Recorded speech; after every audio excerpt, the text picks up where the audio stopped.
እዚህ ጋር የሆነ ነገር ልነግራችሁ ፈልጋለሁ፣ ነገር ግን እንዳትቀየሙ። ሃርት ብሬክ ወይም የልብ ስብራት እኛን ሰዎች አዋቂ አያደርገንም። ይልቁንም ያላሰብነው ነገር ነው የሚያስገዛን።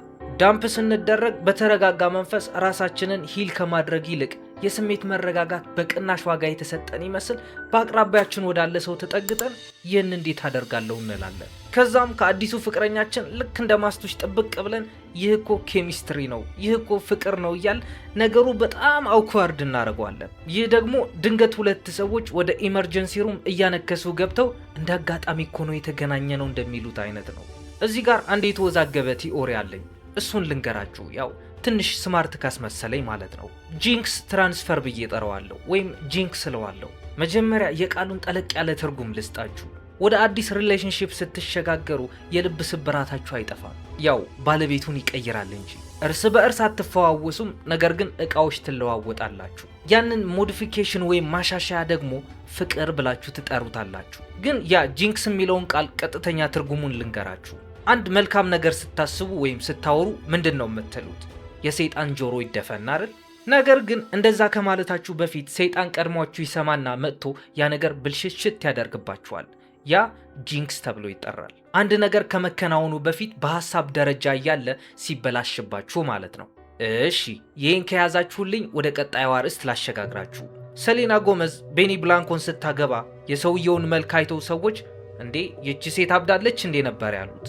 ምክንያቱም ከጀስቲን ጋር የነበራት ሪሌሽንሺፕ ጂንክስ ተደረገባት ብለው ስለሚያስቡ ነው። የቤኒ ብላንኮን ጭንቅላት ሳላደንቅ አላልፍም። ነገር ግን ባዶ እግሩ እቤት ውስጥ ሲንቀሳቀስ ብሎ ሰሌና ጎመዝ እግሩን ለመሳም ወደኋላ አላለችም። ቤኒም እሷና ካሜራ ፊት ከመፍሳት ወደኋላ አይልም። ያው የሰሌና የመልክና የድምፅ መቀየር እንዳለ ሆኖ ነገር ግን አሁን ያለችበት ሁኔታ ትንሽ እድሏ የተወሰደባት ሴት ያስመስላታል። ለዚህ ጉዳይ ደግሞ ተጠያቂ አድርገን የምናቀርባቸው ሁለት ነገሮች አሉ። አንደኛዋ መሰሪዋ ሄሊ ቢበር ነች። ሁለተኛው ደግሞ ያው የሙዚቃው ኢንዱስትሪ ነው። ነገር ግን ዛሬ የምናየው ስለ ሄሊ ቢበር ነው። ጀስቲን ደክሞት ወይም አለባበሱ ተበላሽቶ ስታዩት ይህ ሰው ራሱን አይጠብቅም እንዴት ላላችሁ። ነገር ግን ያቺ ያገባችው መሰሪዋ ሄሊ ከ12 ዓመቷ ጀምሮ ወደ ጠንቋይ ቤት ትመላለስ እንደነበር ብነግራችሁስ? ይህ ጉዳይ እንዴት እንደተፈጠረ በጥልቀት አስረዳችኋለሁ። እናም እኔ ፓይለት ሆናለሁ፣ እናንተ ደግሞ ተሳፋሪዎች ናችሁ።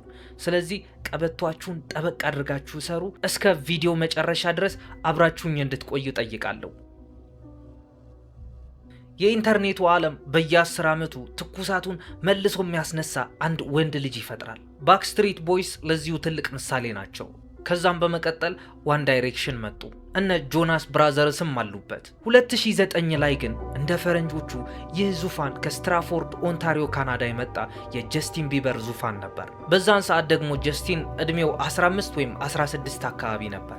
አድናቂዎቹ ዝም ብለው አይደለም የሚወዱት፣ በሱ ዙሪያ በጣም የተደራጀ ወይም ካልት የምንለውን ነገር አደራጁ።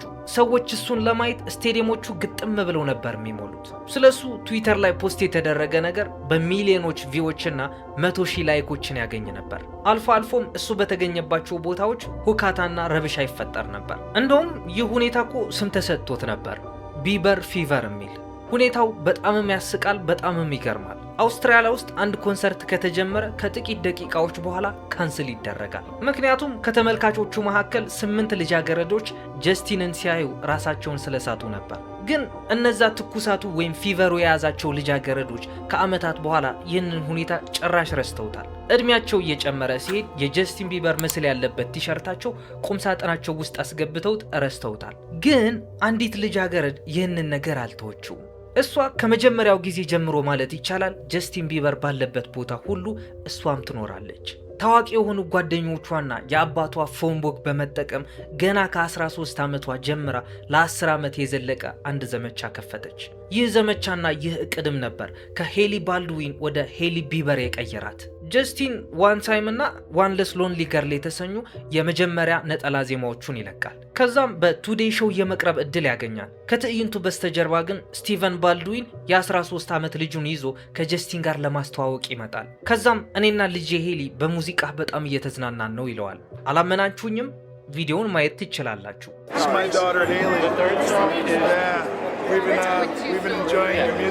ይኸውላችሁ በዛን ሰዓት እኮ ማንም ሴት ልጁን የሚወድ አባት የሚያደርገው ነገር መስሎ ነበር የተሰማን። ነገር ግን እንደዛ አልነበረም። ምክንያቱም ጀስቲን ሄሊን ለማስተዋል የሚያስችል እውነተኛ ምክንያት እስኪያገኝ ድረስ ሄሊ ጀስቲን ባለበት ቦታ ሁሉ ነበረች። በሮክፌለር ፕላዛ የተካሄደው የጀስቲን የቶዮታ ኮንሰርት ላይም ተገኝታ ነበር። ያው ቶዮታ ከኢቨንት ኦርጋናይዘሮቹ ጋር ኮላብ አድርጎ ያዘጋጀው የጀስቲን ቢበር ኮንሰርት ማለት ነው።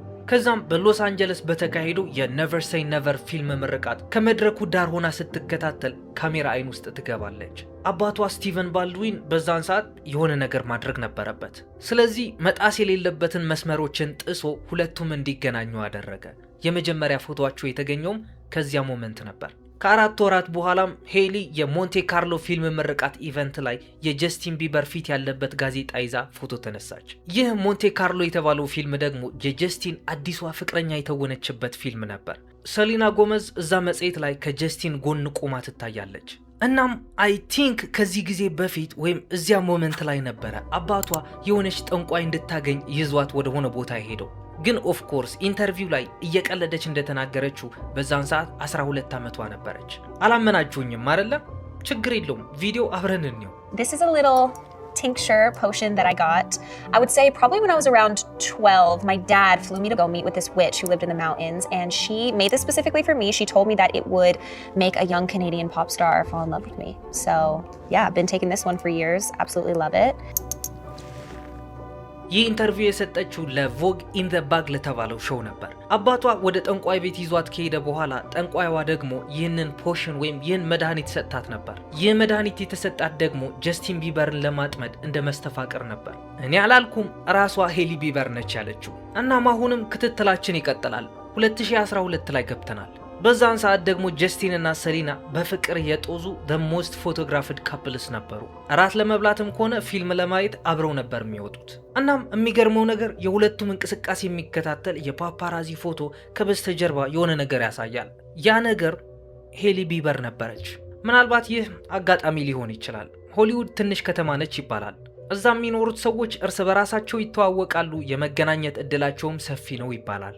ግን 2019 ላይ ዳና የምትባል ከዚህ በፊት የጀስቲን ቢበር ወዳጅና አድናቂ የነበረች ሴት ዩቲዩብ ላይ የሆነ ቪዲዮ ትለቃለች። ዳና ማለት ደግሞ በዛን ሰዓት እስከ 200,000 ድረስ ተከታዮች የነበሩት የጀስቲን ቢበር ፋን ፔጅ ማናጀር ነበረች። ዳና ቀድማ ጀስቲን የት ሆቴል እንደሚያርፍ፣ የት ምሳ እንደሚበላ፣ የት እንደሚተኛ ታውቅ ነበር። እናም በዛን ሰዓት ደግሞ ከታዳጊዋ ከሄሊ ቢበር ጋር ይጻጻፉ ነበር። 2011 ላይ የ15 ዓመቷ ሄሊ ቢበር ዳናን ፎሎ ታረጋታለች። ከዛም ዲኤም በየቀኑ ትልክላታለች።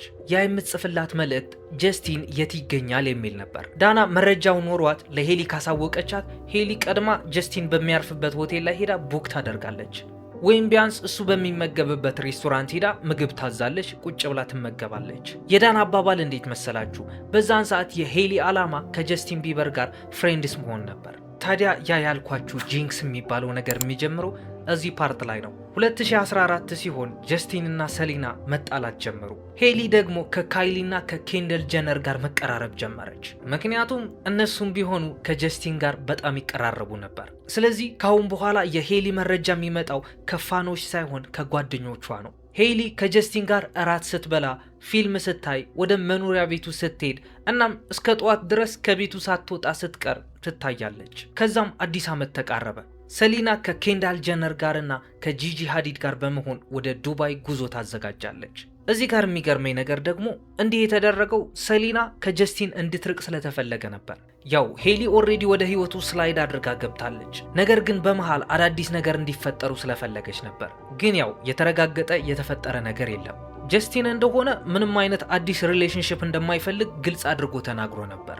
ሄሊ እንደሆነች ተስፋ አልቆረጠችም ነበር። ጀስቲን ትኩረት ያደረገው ፈታ ማለት ላይ ነበር። ግን ደግሞ ከሃልሲ የምትባለው አርቲስት ከአንድ ቢልዲንግ ሲወጡ ይታያሉ። አይ ቲንክ ኡበር ስትጠቀም ይሆን ወይም የግል ሾፌሯ ብቻ የሰሊና ጎመዝ ዘፈን ይከፍታል። እሷም ዘፈኑን አጥፋ ወይም ቀይረው ስትለው የሚያሳይ ቪዲዮ ፖስት ታደርጋለች።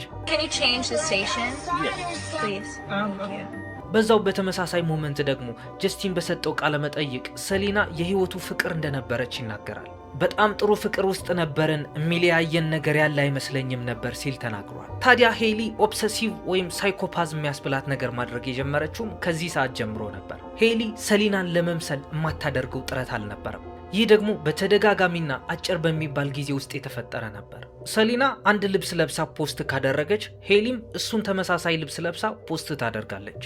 ሰሊና ፖዝ ያደረገችበት ስታይል ሄሊም ፖዝ አድርጋበት ፎቶ ተነስታ ትለቀዋለች። አንዳንድ ሰዎችም ያው ፖዙ ትረንድ ቢሆንስ ልብሱ ፋሽን ቢሆንስ ብለው መናገር ይችላሉ። ነገር ግን እንደዛ አልነበረውም ነው የምላችሁ። ጊዜው ሰኔ 4 ነበር 2015። ሰሊና ከጆሮዋ ጀርባ ጂ የምትለውን ለተር ትነቀሳለች። ይቺ ጂ ለተር ደግሞ ለግሬስ የተባለች ታናሽ እህቷ ዴዲኬት የተደረገች ነበረች።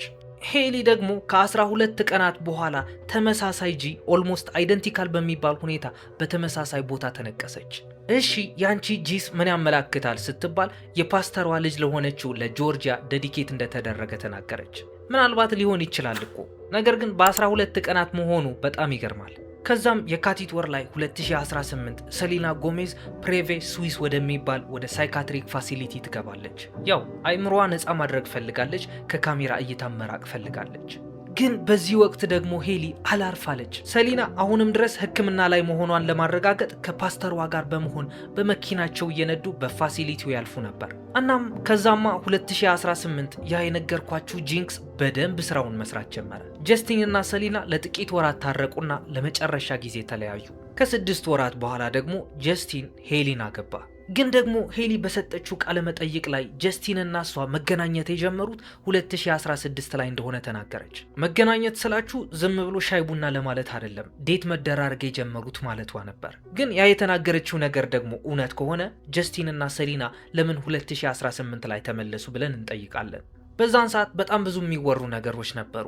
2018 ላይ ሰሊና ያልተፈለገ እርግዝና ውስጥ ገብታ እንደነበር፣ ያ እርግዝና ካጨናገፈችው በኋላ ደግሞ ወደ ሳይካትሪ ፋሲሊቲው እንደገባች። ስለዚህ በሰፊው የሚዘግብ ሌላ ቪዲዮ ሰርቼላችኋለሁ፣ ገብታችሁ ማየት እንዳረሱ።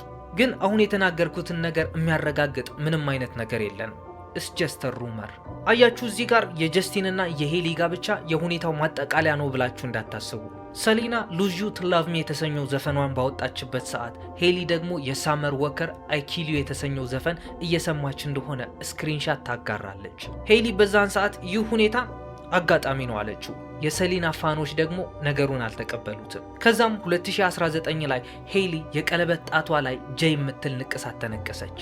መታሰቢያነቱ ኦፍ ኮርስ ለጀስቲን ነበር። ነገር ግን ዲዛይኑ ጀስቲን 2012 ለሰሊና ከሰጣት ቀለበት ጋር በጣም ይመሳሰል ነበር። ከዛም በዛው በተመሳሳይ ዓመት ሄሊ በሆሊውድ በሚገኘው በክሬግስ በተካሄደው የሰሊና የአልበም ምርቃት ድግስ ላይ ያለ ጥሪ ተገኘች። ከዛም ሰሊና በቦታው እንደደረሰች ዲጄው የሰሊና ዘፈኖችን ይከፍታል። ሄሊ የተቀመጠችበት ጠረጴዛ ግን የጀስቲን ያም የተሰኘውን ዘፈን እንዲከፈትላቸው ጠየቁ። ዲጄው ጥያቄያቸውን ሳይቀበል ሲቀር ደግሞ የጀስቲን ቢበር ስም አንድ ላይ የጮህ መጥራት ጀመሩ። ከዚያም የሄሊ የምግብ ዝግጅት የሆነው ዋትስ ኢን ማይ ኪችን መጣ። ይህም የሰሊና ፕላስ ሼፍ የተባለ የምግብ ዝግጅት ፕሮግራም እንዳለ የኮረጀ ነበር። ሁለቱም ቪዲዮ ላይ እንደሚታየው የተቀረጽነው በመኖሪያ ቤታችን ነው ይላሉ። ይህ ደግሞ ኩሽናዬ ነው ሲሉም ይታያሉ። ሁለቱም ምግቡን የሚቀምስላቸው ሰው ሴት አያታቸውን አድርገው ያቀርባሉ። የሰሊና የምግብ ዝግጅት ፕሮግራም በኤችቢኦ ማክስ የሚተላለፍ 4 ሲዝኖች የነበሩት፣ አንድ ሲዝን ደግሞ 11 ኤፒሶዶች የነበሩት ዝግጅት ነው። የሄሊ ዋትስ ኢን ማይ ኪችን ግን ከሰሊና ጋር እንደሚመሳሰል አንዳንድ ሰዎች ከጠቀሱ በኋላ 6 ኤፒሶዶች ከሄደ በኋላ ነበር ካንስል የተደረገው። እዚህ ጋር ደግሞ የሄሊ የውበት መጠበቂያ ወይም ሜካፕዋ ሮድ ይባላል። እሱም ከሰሊና ሬር ቢዩቲ የተባለው ሜካፕ ጋር በጣም ቅርርብ እንዳለው አንዳንድ ሰዎች አንስተዋል። ግን ምርመራችን አስገራሚ የሚሆነው ደግሞ እዚህ ፓርት ላይ ነው። ሄሊ በቃለ መጠይቆች ወቅት የምትናገረው ነገር ከሰሊና ጎሜዝ ጋር መመሳሰል ጀመረ። የሚገርም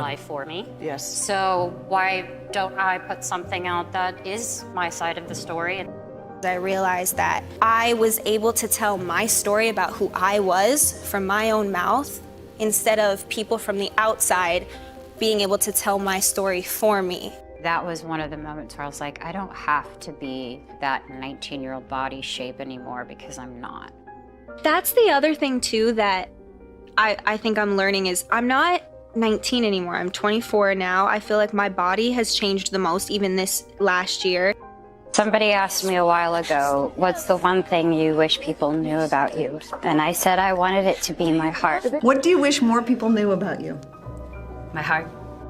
People didn't really know me. They didn't know who I was. They didn't know Haley for Haley. And I just always had this constant battle where I was saying, I wish people just knew my heart. አያችሁ 2009 ላይ ሄሊ እንደ ማንኛውም ልጃገረድ በቢበር ፊቨር ተመታ ነበር። ጀስቲንም የግሏ እንዲሆን ትፈልግ ነበር። ነገር ግን የሚገርመው ነገር ከቀሪው ትውልድ ጋር የሚለያት መሰረተ ልማት መገንባት የጀመረችው በዛን ሰዓት ነበር። ከሁሉም የገረመኝ ነገር ከጄነር እህትማማቶች ጋር ያደረገችው ስልታዊ ወዳጅነት ነበር። ሄሊ ቢበር አሳክተዋለችና እኔም በህይወቴ ሁሉም ነገር አሳካለሁ ብላችሁ በፍጹም እንዳታስቡ። የሰውን ላይፍ ጂንክስ ለማድረግ እንዳትሞክሩ። በዛም ላይ የሌላ ሰው ፍቅረኛ ወይም ባለትዳር ወደ ህይወታችሁ እንዲመጣላችሁ አትመኙ። ጀስቲን አሁን ያለበት የጤና ደረጃ በጣም የተሻሻለ ይመስል ነበር። ነገር ግን ከዚህ በፊት ለራሱ ብቻ አይደለም ለሄሊም በጣም ሸክም ሆኗት ነበር። ሰዎች ካልዳኑበት ትራውማ ጎትታችሁ ወደ ህይወታችሁ ስታስገቡ መከራ ነው የምታፍሱት። አንለስ የመጣ ችግር እንዳለ ጋፈጣለሁ ብላችሁ ከወሰናችሁ ነው። አሁን ላይ ግን የሚገርማችሁ ነገር ሄሊ ሰሊናን ኮፒ ማድረግ አቁማለች። የሄሊ አዲስ ሰለባ የሆነችው ሳብሪና ካርፔንተር ነች። ስለሱ ደግሞ ቀጣይ ላይ እናወራለን። ነገር ግን እስካሁን ድረስ የለፈለፍኩትን ነገር ከተመቻችሁ ኦፍኮርስ ይመቻችኋል። ይህ ቪዲዮ ቁጭም ብላችሁ ቆማችሁ እያያችሁት ከሆነ ላይክ ያላደረጋችሁ ላይክ እያደረጋችሁ፣ ሰብስክራይብ ያልነካችሁ ሰዎችም በተኗን ጠቅ እያደረጋችሁ የቴድ ኢዮብ ቤተሰብ ሆኑ። ቀጣይ ባበደ ስቶሪ እስክንገናኝ ድረስ ሰላማችሁን ያብዛልኝ። ይሜ